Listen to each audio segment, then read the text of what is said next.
And just because you've accrued power for yourself doesn't mean you'll give it away. The Christian God has done that, and that's the story that we've inhabited that's built human rights. You walk away from that story, and now we ascend into the place of God. Who's we? Is it the strong? Is it the powerful? And if it is, then we is going to be an ever-shrinking circle, and those on the outside must take the hindmost.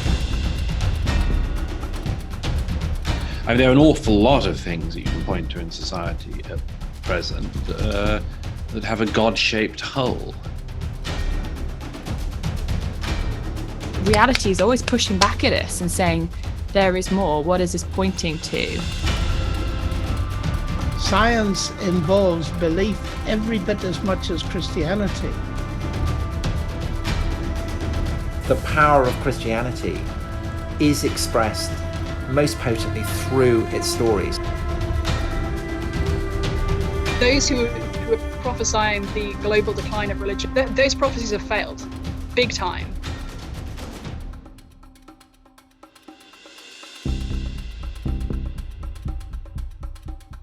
So in the last episode, we were thinking about three questions that arise when we get rid of the Jesus story. So we were thinking, what is meaning, what is morality, and then what's missing? And so today we're going to think a bit more about the morality question, aren't we? And we're going to start off by having a look at a clip from Douglas Murray, and he begins to get us thinking about this in his characteristically laconic way. I mean, I'm not asking people to be believing Christians. I'm not a believing Christian. But one of the things I say is that we are Christians anyway, whether we like it or not, and we're probably finding that out at the moment. I mean, where the hell do people think that human rights came from? Yeah, right. I mean, these are things that exist on the embers of Christian thought. So what do you think, Glen? Is Murray right? I mean, where the hell did they come from? It's so louche as he goes. It's amazing. So yeah, I think he's right, as we'll explore, because people push back and they say, you have to cooperate with other members of the species, or you're never going to evolve. And people say, well, of course, it's just natural to grant human rights because you would want rights to be granted to you, so of course you're going to grant them to other people. But I think that's a naive view of how human nature works. You and me might cooperate, but we cooperate in order to compete with those losers over there, right? And yeah, exactly. We and not you. Not the crew. No, the crew are great. But okay, so together as the crew, we're going to take on some other media production outfit, and we're going to, those losers are going to go down. And so there is always cooperation. That's true, but naturally, cooperation happens in order to help you compete more. Compete for resources, compete for a mate, compete for survival. If all that's going on is the natural realm, then actually our cooperation is all to the end of competition. What's going to make me value the enemy? What's going to make me value the weak? What's going to make me value those who are actually going to drag our society down? And why should I grant them rights? And where do these rights come from? I think they do come from Christian assumptions. And actually, when you interviewed Tom Holland last year, so before the Reset series, he just had an amazing quote, didn't he, about human rights? I loved it. Some of the things that are often kind of said to me, especially by humanist friends, they will say. Obviously, Christianity has played a part in Western liberal values, but even without Jesus Christ, we would have gotten to where we've gotten to. No. I mean, could we, though, have generated some kind of universal human rights and that sort of stuff? But I can see why you would. Materials. Right. Why would you? I mean, the idea of human rights, the idea that human rights kind of hangs in the ether, waiting to be discovered, is as theological as believing that the Lord Jesus Christ rose from the dead and sits at the hand of God the Father. Yes. I mean, it requires a leap of faith. Yes. The difference is that Christians recognise that belief in the divinity of Christ requires belief, whereas lots of people just assume that human rights are something that exists. Yes. But they're not. They're the result of specifically legal developments in medieval Christendom, the emergence of this theory by the canon rights lawyer, by the canon lawyers from the 12th century onwards, it doesn't just spontaneously emerge. Yes, but you hold dear to your heart those liberal values. You personally hold dear to your hearts that the weak should not be cast off, and that there's an equality of all but I humans. recognise now that they're not, that they're Christian values. Yes, yes. And of course, what it opens up is the recognition that actually, without Christian faith, then ultimately, what is the underpinning for that? Yes. And the kind of idea of that humanists propagate, that somehow science proves this, I mean, it seems to me grotesque. Right. Science is a mirror in which you see what you want to see reflected back. Yes. So the Nazis use science to justify racial genocide, scientific and racism. liberals use it to justify let's hug the world. Yes. But both of them reflect the cultural prejudices of the people who are looking in that mirror of science. I love the way when you say, surely we would have just got there anyway. Surely we would have got to human rights regardless, even without Jesus. And he just goes, no. Just the way he's just so dismissive of it. No, don't be silly. Yeah. And then, of course, he says that great line, that the idea that human rights just hang there in the ether waiting to be discovered is as theological belief as the belief that the Lord Jesus Christ rose from the dead. I mean, it's just an amazing line. But is it just a line? It's a great soundbite. It's going to go well on Twitter. Yeah. But is there more to it? Is there some truth to it? Well, in a sense, actually, the belief that Jesus rose from the dead actually has evidence behind it. So there's actually things that I could point you to in history to say, have you examined elements of the first century? Have you read a great book called Dominion by Tom Holland? And it actually talks about the historical developments since the first century, and there's been this big bang that's happened, and maybe that means there was a blast in the first century, maybe that means there was an explosion of spiritual power. I think there's evidence for the resurrection. There is no evidence for human rights. Sure. And it's a good thing that there's no evidence for human rights, because what am I looking for? If I put you under the microscope, like where do your rights exist? How am I going to assess them? And actually, I don't want my science to deliver to me this belief in human rights, because what science will tell me is all the ways that you're different from me. What science will tell me is, how much better looking you are than me, how much more attractive, how much more, economically it will tell you productive. It's many studies, peer-reviewed journals will come to the conclusion. Science will declare the differences between us, but science will not give you that element of sameness between us, that element of equality. Where do our rights kind of exist? So actually, I'd go further than Tom Holland, where he says, it's an article of faith to believe in human rights, just as it's an article of faith to believe that Jesus has risen from the dead. No, I think there's actually evidence for the resurrection, and it's a good thing not to look for evidence of your human rights, because that undercuts human rights. Human rights is you don't earn them.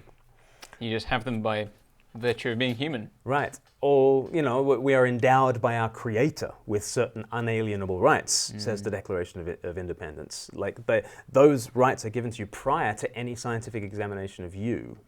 So I think it's a great line, but it just shows that we've already taken a leap of faith as a culture to believe that all of us have this sort of unique divine spark and human identity and worth and value, this inviolable dignity.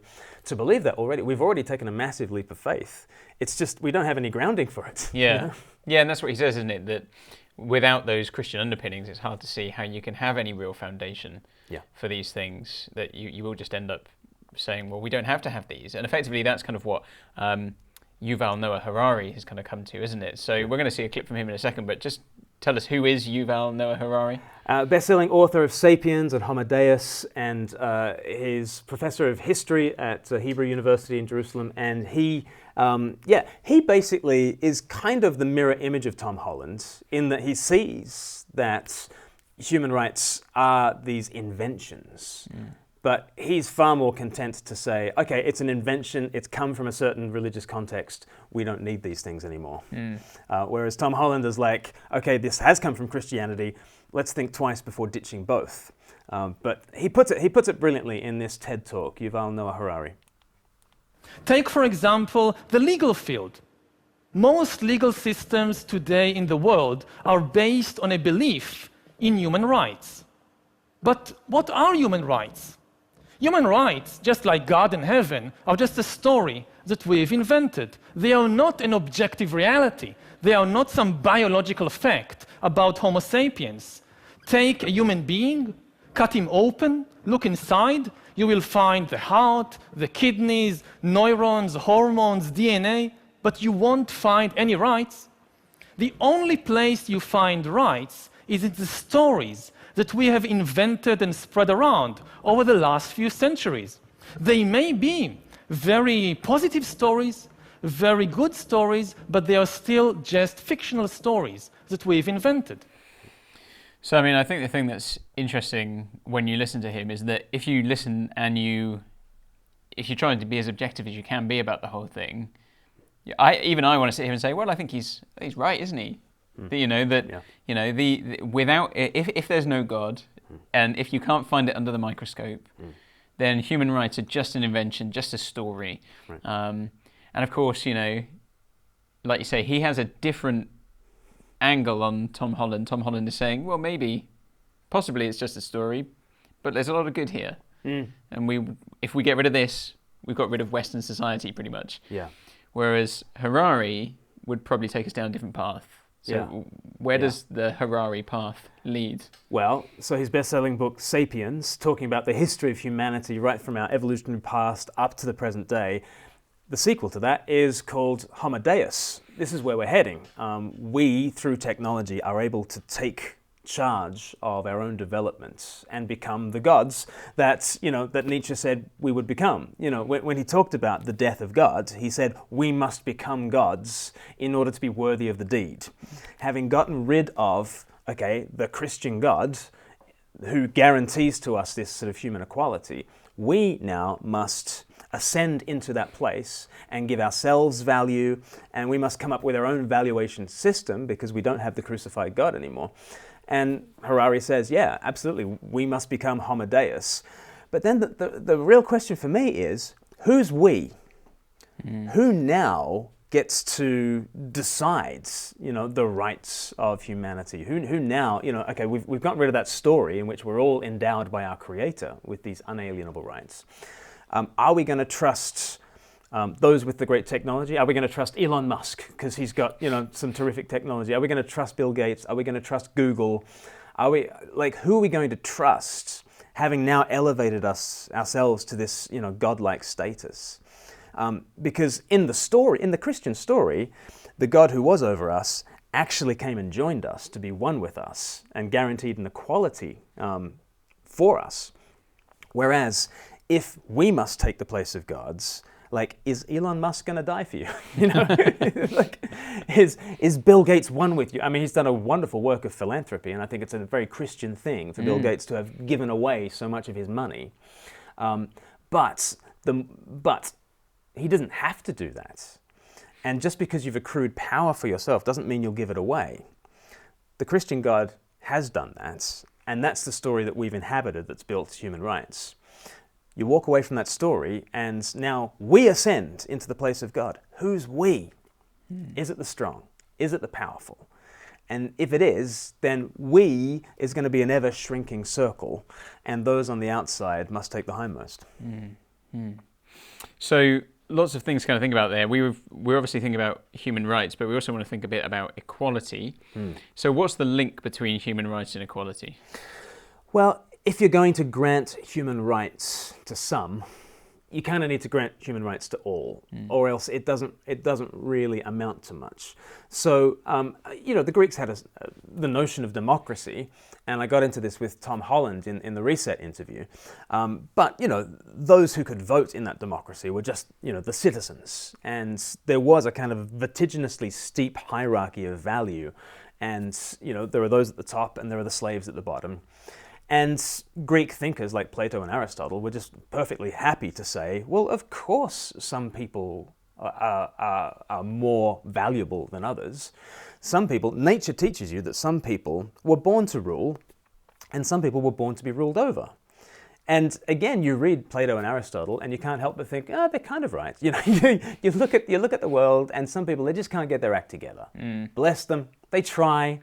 Sure. But wouldn't it be nice if they could just take orders from those who are good at self-management, and you've got the ruled and the ruled over. And they thought it was nuts to have this idea of human equality. But if you're going to have rights, then you need to spread those rights right to the very fringes of the human family, or else you don't really have rights or equality. And this kind of comes out a little bit, I guess, in the as we talked about in the last episode, we talked about Jordan Peterson and Sam Harris. And in one of their debates, there was this kind of discussion that came out, or Harris brought this illustration to do with a glass of water that had been, he said, supposedly, let's imagine Elton John had drunk from this glass, and then he kind of drew out this analogy. So why don't we have a look? So if I tell you this is the glass that Elton John drank from in his last concert here, right? It could be that you're just the biggest Elton John fan ever, and it's worth quite a lot to you. The reason why the Israelis and the Palestinians can't negotiate as though their problems could be solved by a real estate transaction is because they have irrational and irreconcilable claims upon land. Do you think they're any more irrational than the claim that glass is worth something more? Well, no, it's like that. The complete analogy is we're about to fight over Elton John's glass, and Elton John was never here. Right. Well. Okay, so nice analogy. Big round of applause. Yeah. People obviously quite behind it, but just draw out the parallels between Elton John's glass and ourselves. So, because Sam Harris kind of made the analogy to talk about this strip of land at the end of the Mediterranean. He came to talk about the land of Palestine, and he said, well, it's the values that we're giving to this material object that mean we fight over it. We shouldn't fight over it. It's just a strip of land. We should just have a real estate transaction. We should not imbue this material object with any greater value. And of course, at that point, everyone's applauding. I'm applauding. Okay, fantastic. I can get on board with that. But what if this material object is not a strip of land? What if this is the human person? Okay? Because Sam Harris believes that the human person is a material object. Just a bit of material, right? Yeah. And there's nothing more than material to the human person. And so, what's this worth? What is a glass of water worth? What is a human person? What am I worth? Like, you could sell off a kidney or two. I might make, I don't know, a couple of thousand. Yeah, well, I think you can make quite a lot of money from constituent parts. Is that right? But I think from just down to the elements, I read something. It's about $30, Yes. Just for the pure minerals in your body. That's it. Right, a meal out, basically. Yeah, basically, yeah. You're worth a meal out in terms of flogging off your bits. So if the human person is only valued according to the material properties that are inside it, then humans are worth, 30 quid, okay? Right?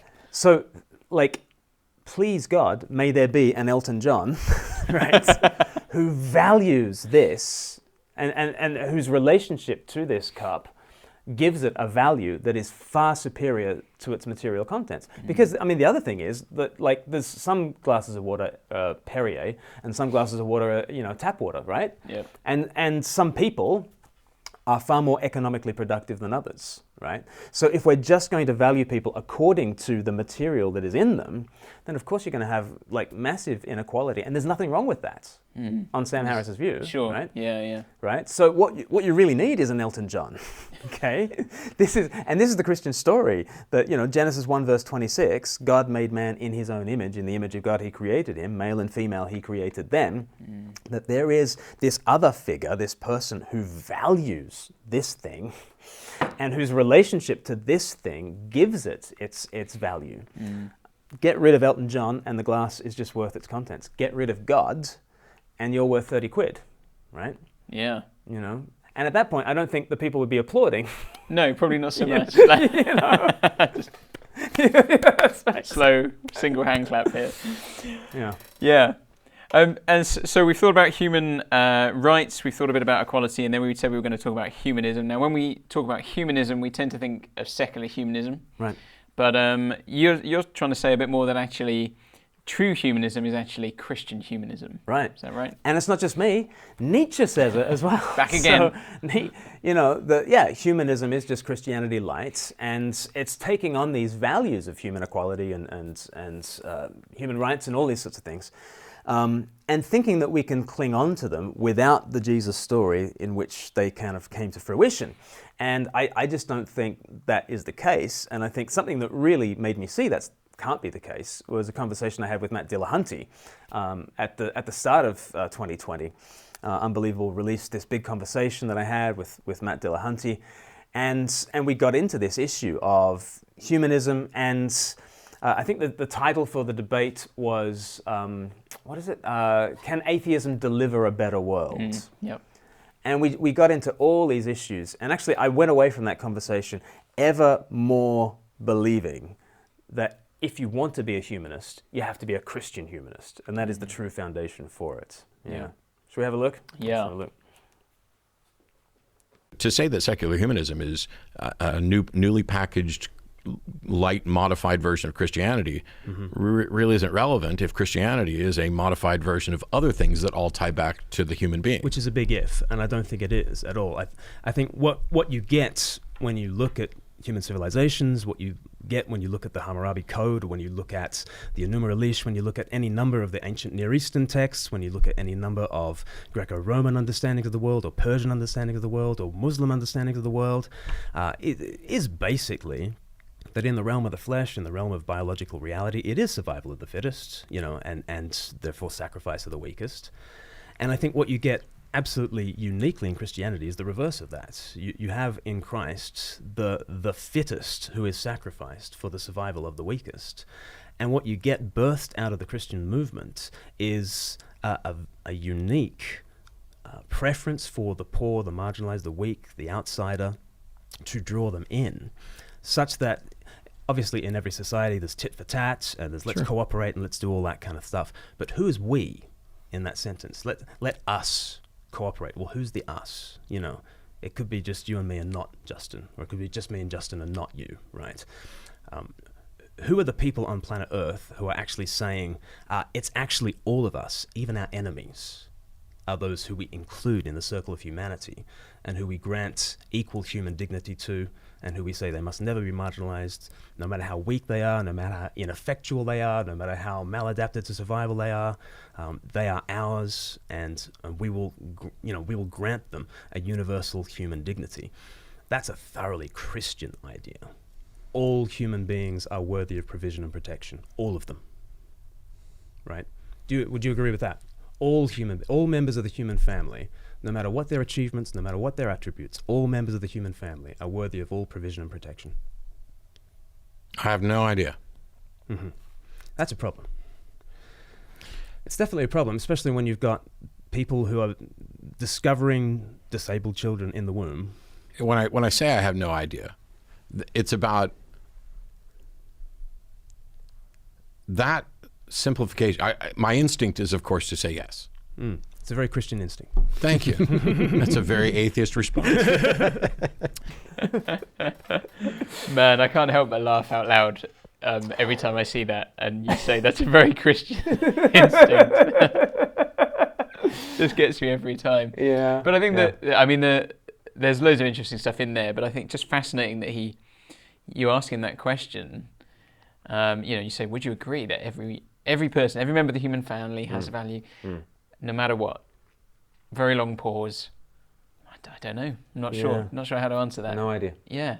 I'm like, yeah. To me, again, that's consistent, right? Absolutely, and I'll give that to Matt Dillahunty, that he is absolutely consistent in the same way that someone like Yuval Noah Harari is consistent. Yeah. And I think that's important, to see that, that is where this kind of thing will lead you once you start throwing away the Christian story. Yeah. You end up having to pause and hesitate. Right. When you're asked about the value of every human being. Right. And it got worse in a sense. I mean, all my best moments in this debate were when somebody else was speaking. Like either Matt sort of saying himself, people don't have inherent dignity or inherent worth, or when Justin sort of chimed in. And there was a great element towards the end of the debate where, again, sort of Justin says, what if the minority cannot produce anything for the majority. Like, do they have any value? You know, is there a God like an Elton John who's going to value them at more than just their material production? And again, Matt's answer was telling. I think human lives have incredible value. I don't think they have any intrinsic value. I don't think the universe cares at all about human life. They have value because they have value to us. And who's us? Humans. All humans? Well, cognitive able humans who are able to consider the proposition of whether or not they have value. Which is the strong, and that's my problem, is that it becomes an ever shrinking circle of humanity that we have, and it's the strong who rule over the weak. If well-being is the metric that we're using, and if Hitler could say, oh, we are so much better off without the disabled, you have no idea. You know, we're soaring our industry, our numbers are through the roof, our well-being is doing incredibly well once we eliminate the sick, the weak, the handicapped. Is he right at that point? Well, that's when you go through and you talk about what data are you looking at to define well-being, because what data? Yeah. You're having that conversation about the data because he's just told you I've eliminated the handicapped. It's not like I'm talking. No. Okay, because it is happening right now. Okay, there is a Down syndrome population, for instance, that's being eliminated globally right now, and we're having a conversation about it. Okay, and I think it's better to have a conversation than to blow people up and all that sort of stuff. But it's a very live issue. I mean, it's not just the Godwin's rule. I'm just going with the example that you say. Hitler comes to me and says, "You wouldn't believe how much better our society is off now that we're eliminating these people." Then you have to go back and look at it and say, "Okay, what have you lost? Is your society better, and are you just looking at the short term? Did you, in fact, how do you know that you didn't lose a cure for disease? How do you know that you're not worse off because it has fundamentally changed your psyche? How do you know that you're not worse off because you've lost art, because you've lost human connection?" It's not just, see, this is one of the problems that you could point out to people that are going down there. Well-being is not just what's my financial well-being. Aren't those people's lives worth something, even if they didn't produce a cure for cancer or great works of art? Even if they just, sat around and consumed all the resources that all the able-bodied people were doing. If somebody sat around and did nothing but consume, I don't know how you could consider that as adding value. You have to point to something where they're adding value to society. So they have to achieve, they have to add value. But they don't have value. Yeah. So this is what I'm saying when I say that there's no intrinsic value to it, but that I value human life. Fascinating, isn't it? And particularly, just listening there, as he says, you have to ask yourself when Hitler comes to you and you say, "Oh, but what have you lost?" And everything he says is like, well, it's what might we have lost?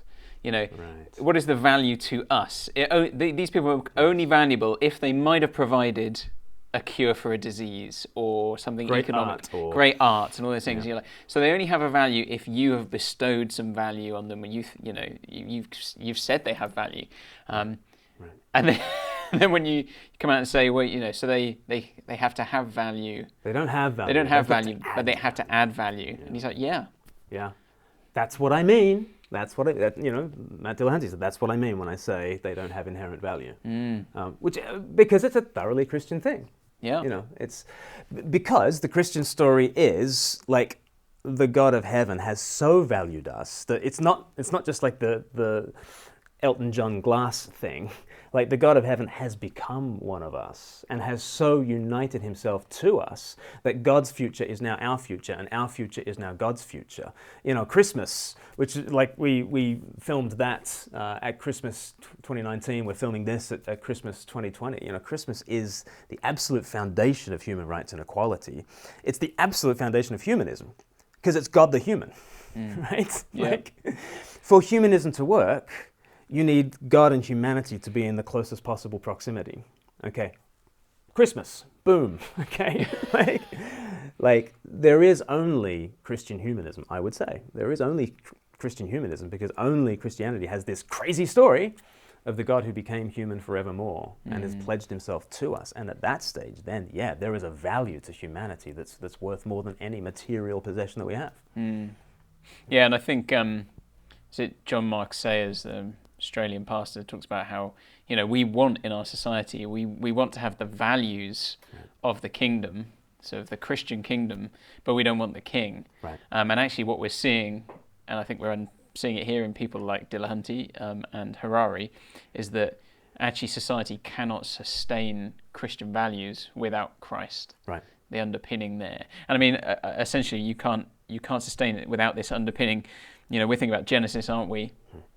And right back, the basis for so many of these things is Genesis chapter 1, kind of part of verse 26 and verse 27, where God says, let us make man in our image after our likeness. That's verse 26. And then verse 27, so God created man in his own image. In the image of God, he created him, male and female, he created them. And actually, that kind of Imago Dei, this is the foundation for our belief in human rights. Yeah. And, we might kind of quite offhandedly throw that away and say, well, we don't think this story is real anymore, but we may not have seen quite where that causes a crack. Yeah. And the crack spreads, and eventually you get to the place where, eventually you get to the place of people like Hitler's, and but along the way, of course, there's going to be varying degrees of that. Yeah. And I'm just not sure we've seen the connection. Right. That split has happened. Right. There. I don't think I saw the connection as strongly as I did until I walked away from that conversation. But there it is. So that's human rights, human equality, and humanism. And next time we're going to have a look at conflict, suffering, and death. So do join us for that.